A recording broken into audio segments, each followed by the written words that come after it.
Hey, welcome one more time to Business Got Personal.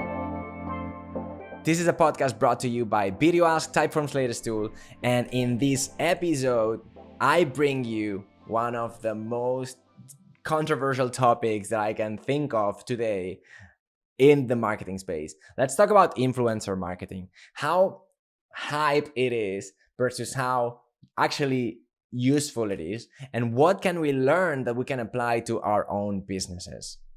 To talk about this, I have the founder of Modash, which is a company devoted to establishing honest influencer marketing. He's created a podcast interviewing Europe's top founders in front of a live audience, and he's helped hundreds of consumer companies leverage influencer marketing at scale. He is my good friend, Avery Schrader, founder and CEO at Modash.io, and I know you will enjoy this conversation. Hello, Avery. How are you doing today? I'm good. Thank you so much for having me. All right, so let's get started because I was watching like a few weeks ago a terrible documentary called Fake Famous, and it's on HBO.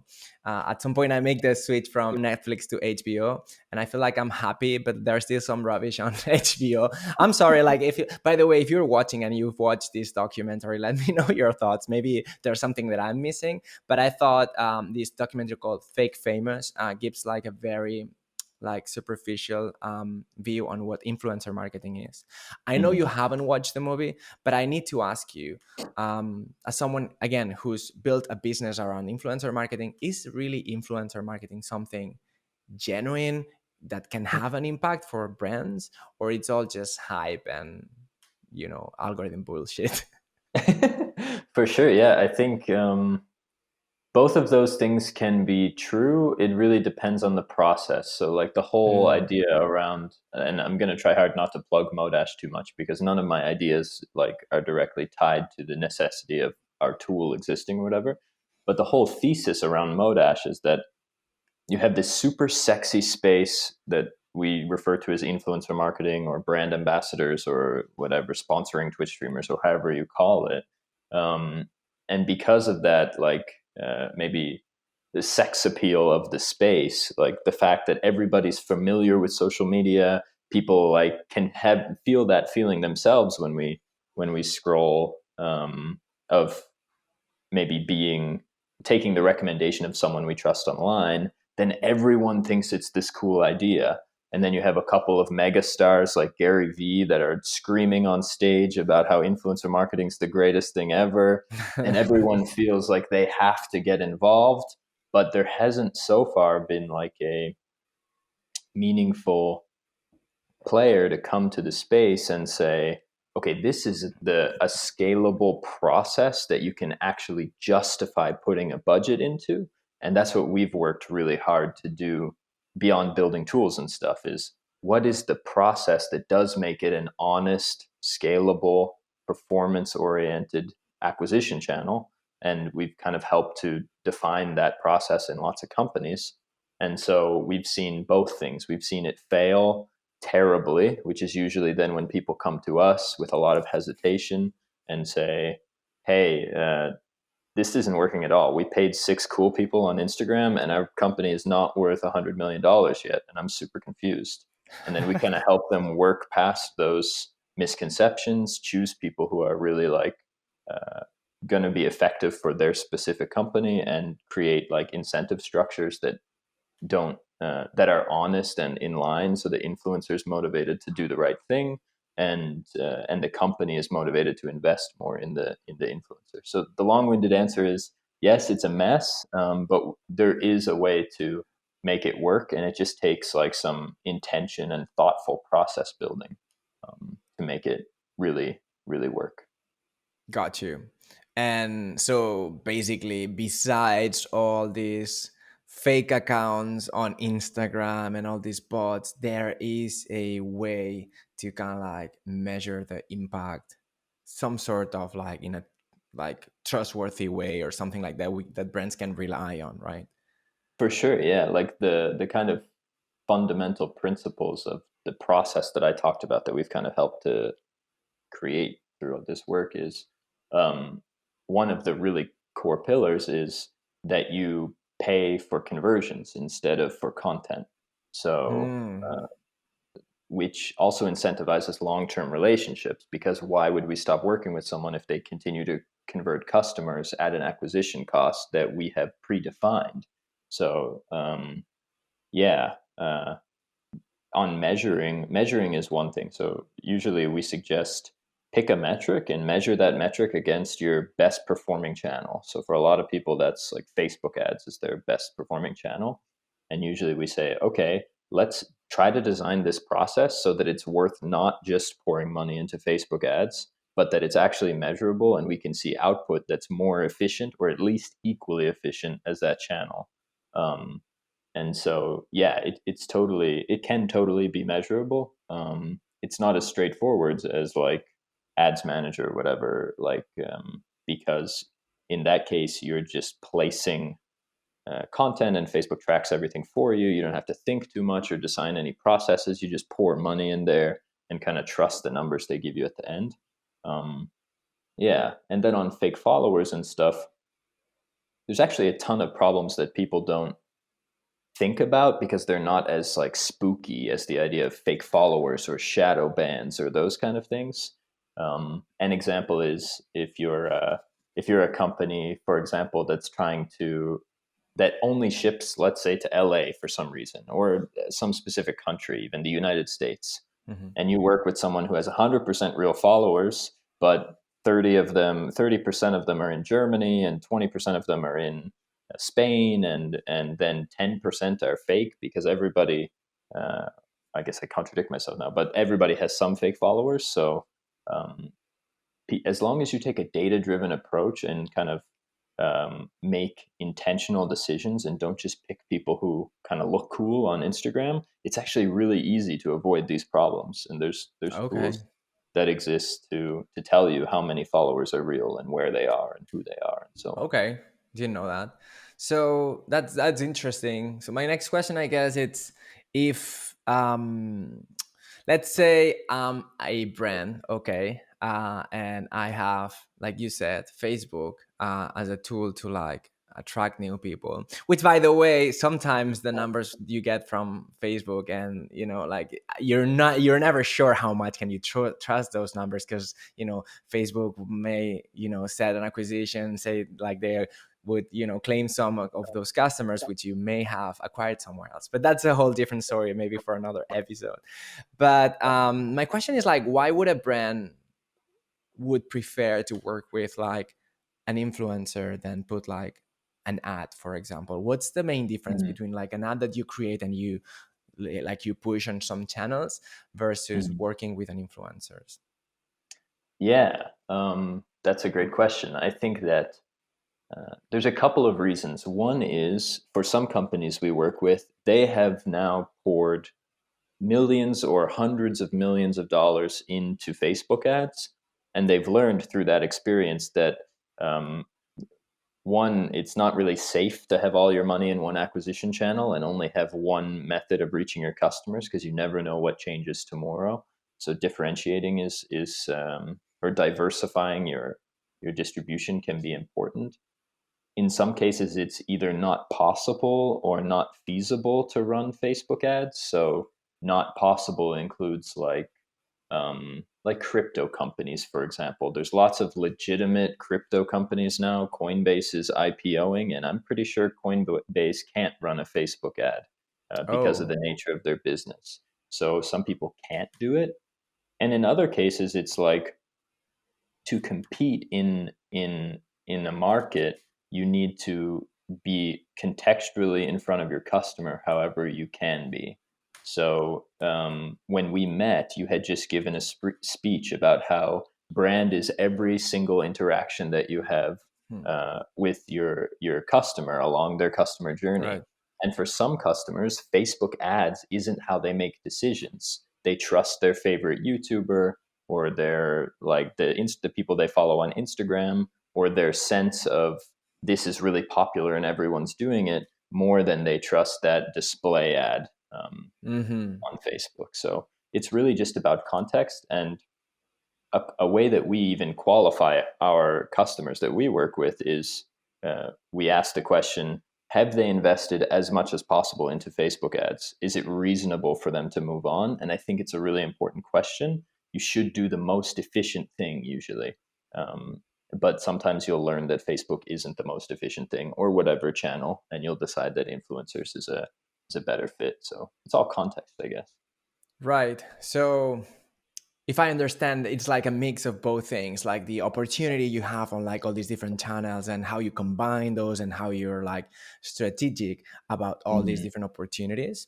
But also there's something that I think you were touching now when you were explaining, how a little bit on like on a high level, how influencer marketing works, and this idea of like people maybe are ready to listen uh, to someone else that they already trust versus Mm-hmm. like, being interrupted by an ad on their regular platform, right? Mm-hmm. And so I feel like this is something I want to dive deep a little bit.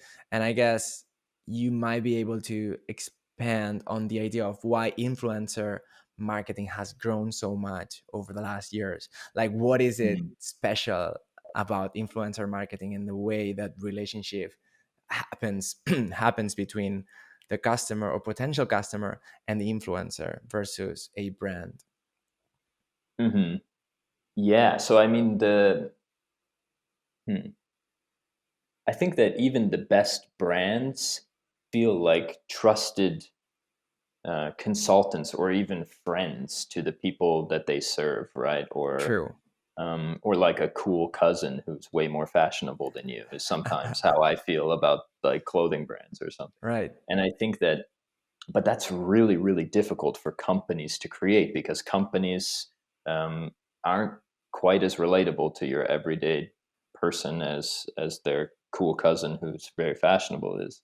So I hope my analogy holds up there, but I think it's clear at least for me. but so the real power behind content creators, and I think that it's worth just referring to those people as what they are. They create content for a target audience, and then that target audience consumes it because they're entertained or educated or whatever.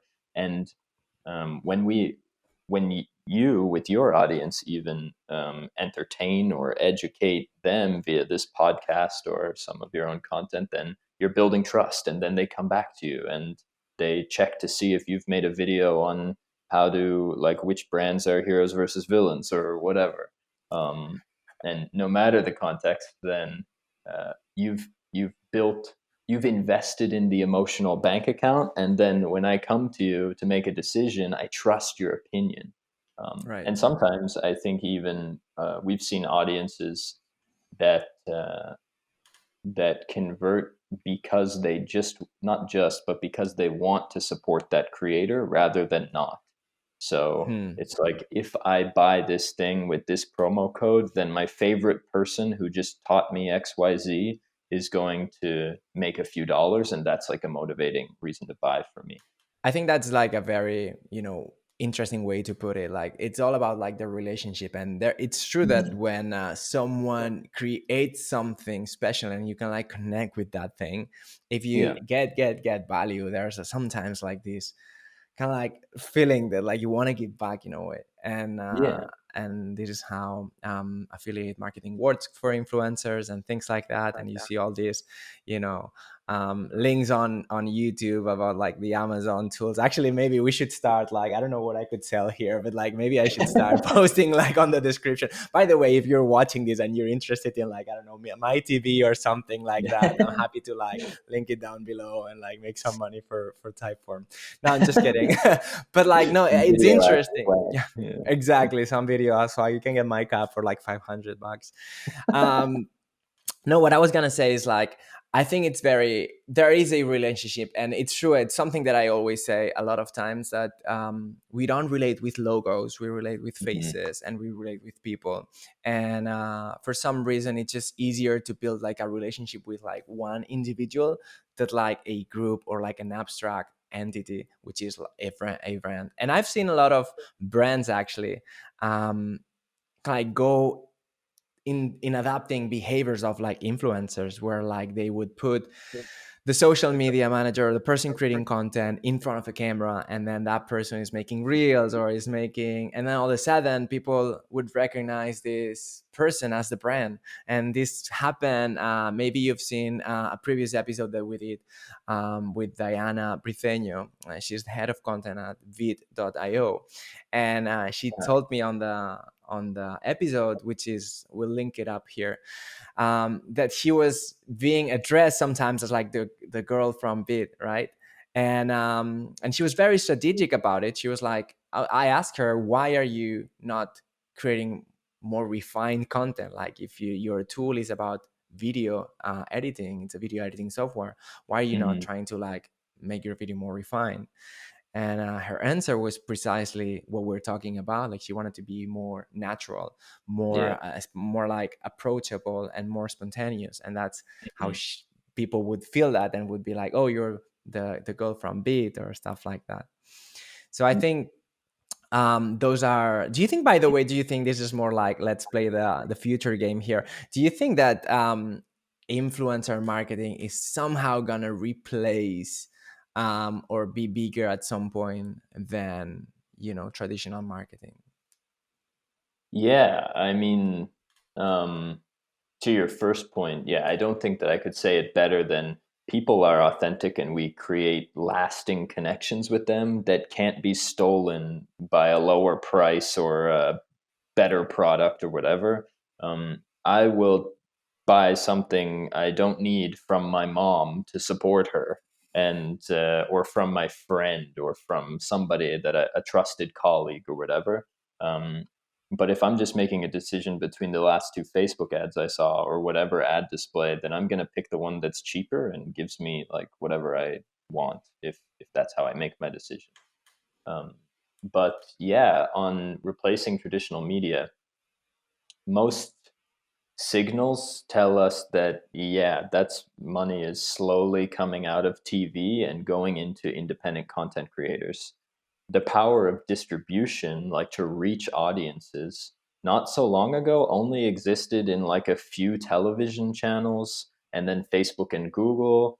And now, as the number of ways that create independent content creators can reach their audiences, YouTube, TikTok, Instagram, podcast, Twitch, and then all the Clubhouse and all the distribution channels underneath those, their own websites and blogs and Medium and newsletters and Substack. There's so many ways for content creators to distribute and collect attention. So it doesn't make sense that people will keep tuning into the big five news channels in US in 50 years if they can instead tune into their best friend who happens to also make independent content about the news, as an example. The power is definitely coming out of television and those big giant media conglomerates and moving more and more into the hands of independent creators. It's funny how you mention the news, because it just made me think. I don't know if you've heard. I mean, we're both based in Europe, right? So I like, there was this huge, massive volcano that erupted in Iceland. I don't know if you probably heard that. And it's funny that like that could be traditionally like be like a news piece being on TV, and like maybe like 10 years ago I would be sitting like with my family, like having lunch or something. I would watch the news and like, oh, and this volcano eruption, blah blah blah, in Iceland, and you would hear that on the news. And I just realized when you were mentioning this that like I know about this event, and because I happen to follow a couple of influencers that are based there, and they're like all the time putting pictures about this fucking volcano. But like, it's interesting that it's true. Like, it's not even like the news are something that we necessarily read on newspaper anymore, or like TV, which opens like another like again another conversation about authenticity and veracity. But for the sake of this conversation, I think that the way the relationship is set up between audiences, and based on what you were explaining, and influencers they like, there's something interesting happening there that brands are trying to replicate in different ways. And I think that's one of the reasons why I wanted to make this episode, because like you're of course an Mm, expert in that matter, and I wanted to pick up your brain to see what can we learn from this mm, relationship. Because I know, maybe, I don't know, like if you're watching this episode, let us know in the comments like how big is your company, and if you've ever considered to go for influencer marketing, because this has a cost, and of course you need to have and allocate that budget, which you maybe, as Avery was saying at the beginning, you can maybe consider taking some of the Facebook ad spend that you have there and try something new. But like, I guess there's also a different way, which is there's things, the fundamental things from that relationship that we can learn as business owners and we can replicate in our business without necessarily having to work with external influencers if we don't have the budget yet, or we're not ready, or we want to try first. And this mm, could be like showing up on camera, mm. and like talking about your business, things like that. So um, what are the things that you could, you know, teach Emulate. us that we yeah, that, exactly, that we could learn from influencers for our For sure, businesses? yeah. I mean, I think Video Ask is a perfect example of this with the podcast and everything around that. I True. think, I It's mean, true. No, I'm literally like I'm trying to become like, in a way, like video ask kind of like point of reference yeah, for people can like. And at the beginning, it was like a very, sorry that I interrupted you, because now no, that you go. mention it, I don't think I've ever talked about this. And in a way, it was kind of like at the beginning, coming from Typeform, I was trying to create like a brand based on design and stuff like that. But I realized that video ask needed like to have someone that you Human can talk element. with, right? Like needed a face, right? This is what we preach. So that's why I kind of like I'm taking this route. And it's funny that you're mentioning it, because it's so true. Like literally like ripping off strategies from like influencers and trying to see how they play with the brand. But sorry, go on, continue, because I just wanted to make like this little No, yeah. I mean, it's that's the perfect frame of reference, really. Like going back 100 years or whatever. The you can imagine uh, whoever, a cowboy or an old lady or something, walking into the general store and saying, "Hey, Jimmy, how are you? Pleasure to be back again, buying my spaghetti noodles or whatever that they're doing in that store." And that personal relationship, I'm sure all of us have an older relative or whatever that have never sat down at a different cafe in 50 years. And the reason is because of those personal relationships we build with the people there and the place. And today it's no different. It's just you can do it at scale. Instead of just grandma walking into the cafe, we can reach potentially thousands, tens of thousands, millions of people.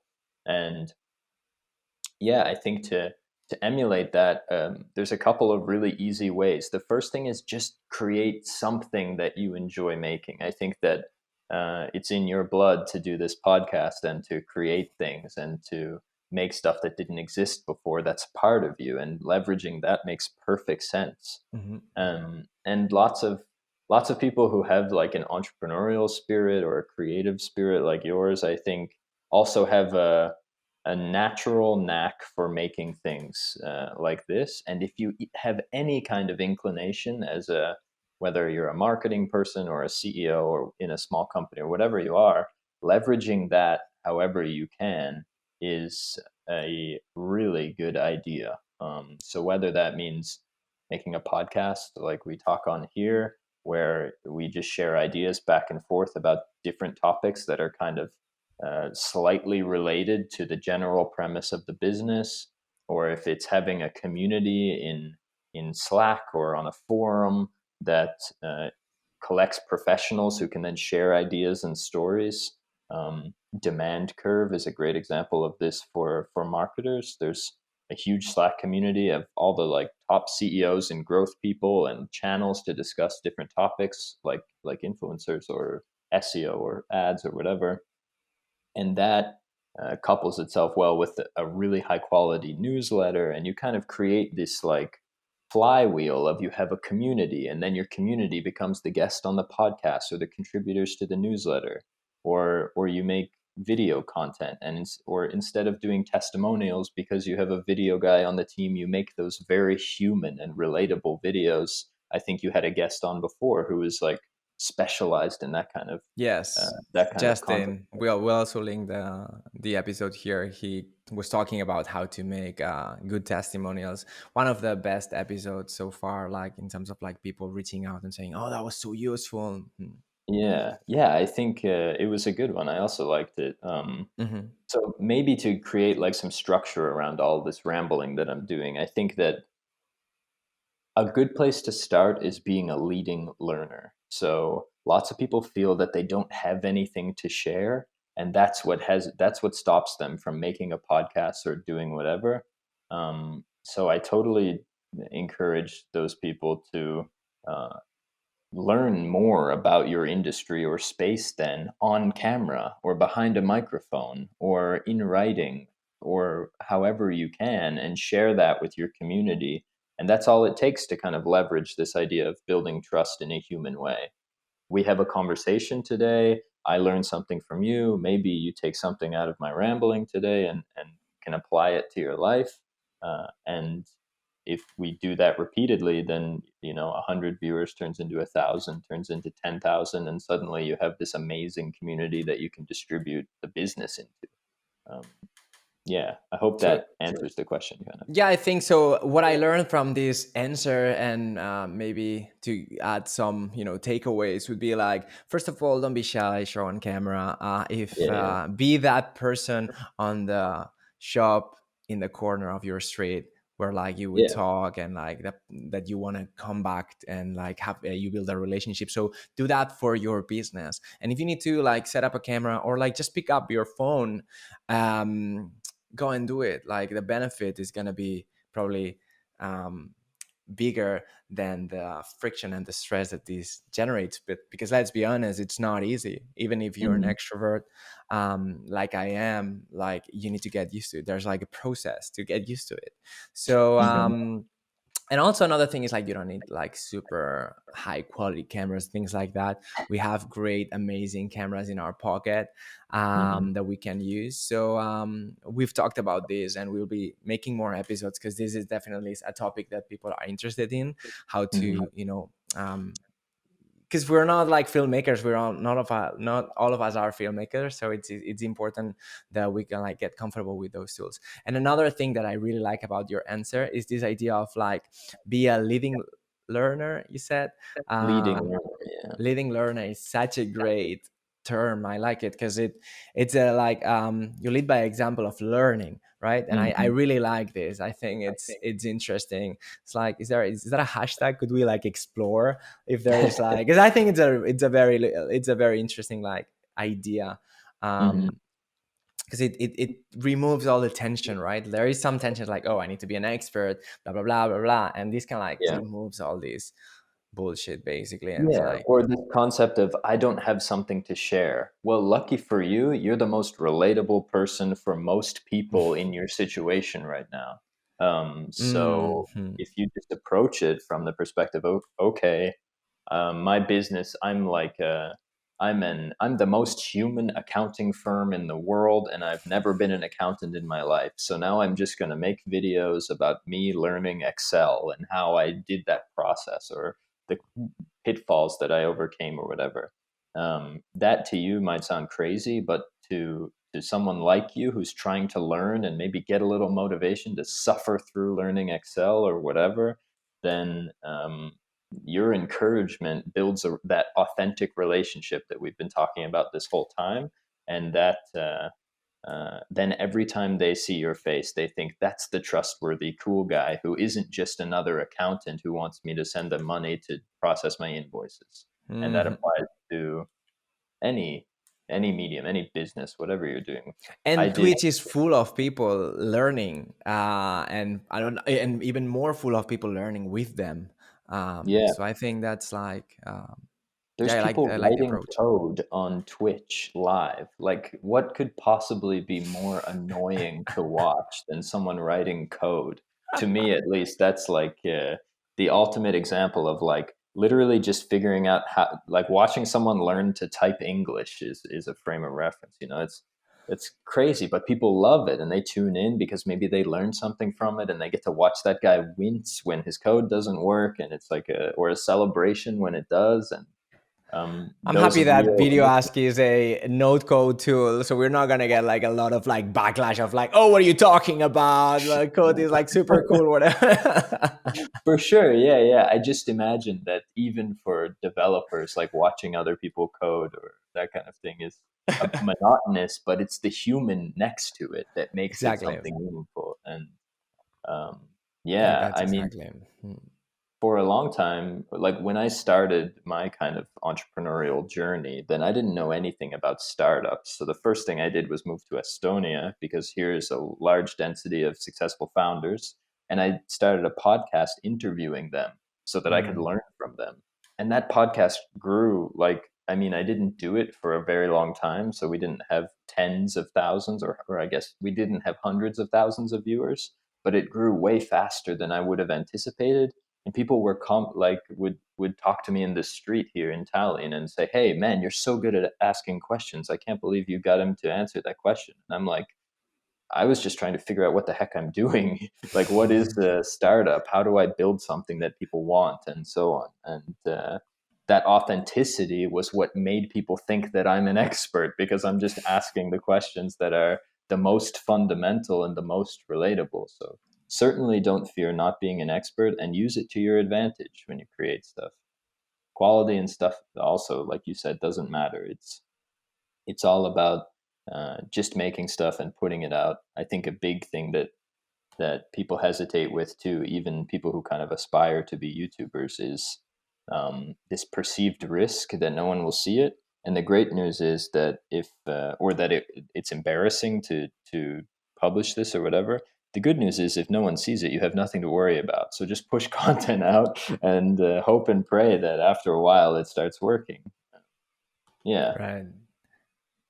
Take notes if you're watching, like, because I'm taking notes with my phone here. It's like super interesting stuff. I think we've been talking for like a few minutes now, and so I think before we wrap it up, I like to take very selfishly like two or three very specific tips on Yeah. content creation. So Hmm. influencers do content creation in a certain way, which Hmm. sometimes is different than what brands do. So Hmm. for any entrepreneur watching or a person running marketing for a small business, can you give us like 2 3 tips on how influencers are successful creating content? Hmm. Um, great, great question. I can do that. Um, buying myself time here with my answer. No, but yeah, the a few things you can do. One is embrace the flaws and authenticity that come with making content. The best stuff is the stuff where people are vulnerable, don't know what they're talking about, are exploring and adventuring, and it's a story, a part that you get to be a part of. No one wants to watch a lecture about um, I don't know how to write code. That sounds super fun. But watching a Twitch streamer struggle with the process of getting code to work, that's motivating and inspiring and gets us excited to relate to that person and share insights or whatever. So embrace the authenticity, the flaws that come with you as a person, with your company. Embrace those things is my first one. The second one is, if you're scared, then take the time to consider why, and really try to bucket that feeling of fear into either real risk or perceived risk. And so you might think everyone's going to see this and not like it, and then no one's going to buy from my company anymore, as an example, if you're a small business.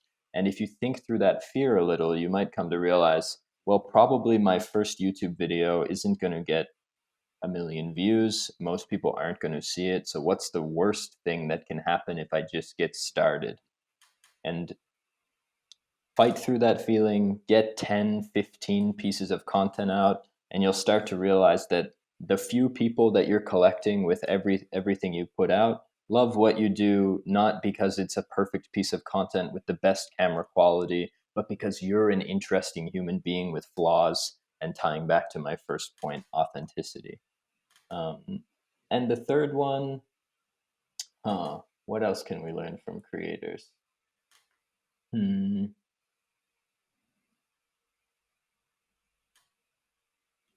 I think the two that you said are really interesting, and I think I'm gonna buy you some more time here just in case you want to drop something else. But I think in general, just there's something that I talk a lot about when it comes to mindset. Fear Mm-hmm. is just the idea that there's a threat, Mm-hmm. but it doesn't mean that the threat is actually there. And I Mm-hmm. think this ties into your second point. And I think it's important to understand, like you said, be a little rational about it, and always think about what's the worst thing could happen. Okay. And probably at the end of the day, there's also something else that I learned when I was, even before I was a creative director and I had my studio. I started I had a couple of jobs as a camera part of a camera crew for like a live show on TV. And the first day that I got there, they gave me this massive TV camera that I've never used before. And I was like, I have no fucking clue how this works. I don't even know how to pull it up or down, right? So that was like how bad this was. And it was like a live show. So it was not possible for me to say, no, I need to go, because they had no one in, right? So I had to do it. Mm-hmm. So I went to the person who looked like the most savvy there, or like the one that was like, moving better on that space. And I approached her. I was like, dude, I have to say that, like, I have never used this camera. For some reason, I'm here. I need to do this, but please teach me the basics, because I don't want to fuck it up. And I'm Mm-hmm. freaking out. And she said something that stick with me. And she said, okay, first thing, relax. We're not doctors. We're not surgeons here. Like, no one is going to die tonight, regardless of how bad you perform. Yeah. And I was like, this gave me this distance, and like it made me understand that it's true. Like, there's literally Mm-hmm. people whose jobs, there's lives depending on those jobs, and we're Yeah. here like freaking out about making a video, or like, and when you put it into context, it's just so ridiculous. Yeah. So And so I I think in that think, case, go ahead. sorry to interrupt, but I think in that case, part of the thing that happened there was someone gave you permission Hmm. to go ahead, do the thing. You're not going to kill anybody, and we need to be able to do that for ourselves sometimes, and because there's not always someone there to give us that permission to not be perfect. So it's important to reflect a bit, and like you said, decide, is this just fear, or is this meaningful, like problem that I'm actually facing? Is there anything else you want to explain or share that I didn't ask you, or you think we can leave it here? I don't think so. I mean, I can drop my third point just in case it's useful for someone. Because another Go ahead. problem that I see is people just don't have like a knack for seeing when to make content. And if from now on, whenever you communicate with your customers, a question you ask is, what would this look like if it was as human as possible? That will give you the answers to the question, what content do I make? Because if you need to make an announcement about your new hours, or make a you need to share some news about your company or something that's changing or whatever, then you can do that in a human way, and speak to a camera rather than writing a small paragraph, and people will engage with that. And I hope that that maybe inspires one person to just take a more human approach to how you interact with customers, and that will solve the what content do I create problem. Awesome. So if it's human, make it more human. If it's not human, make it human. That's Yeah, awesome. there you go. Thanks, Avery. Real quick, if they people want to find you, how can they reach out to you? What's the best way to get in touch with you if they have more questions, or they're interested in talking about influencer marketing? Yeah, for sure. I mean, you can find us, kind of the company, at modash.io, and you can find me, Avery Schrader, on LinkedIn, I guess. Awesome. I think that's it. If you have questions about this episode or something that we mentioned, or you really like the Fake Famous episode on HBO and you want to start a conversation about it, I think I'm personally super open to, battle and wrestle about it. So just engage on the comments, be human about it. We're just like people and we'd love to chat with you. Thanks We so can do much. a live debate on Twitch about That'd whether be the awesome. If there's like literally, if 3 people here on the comments say that we should do a live debate on Fake Famous, I'm going to organize it and we're going to talk about it. That's a great idea. I'm one of them. 2 more to go. Awesome. All right. Thanks so much for watching this episode. Hope you enjoyed and learned as much as I did from Avery. And I'll see you in the next one.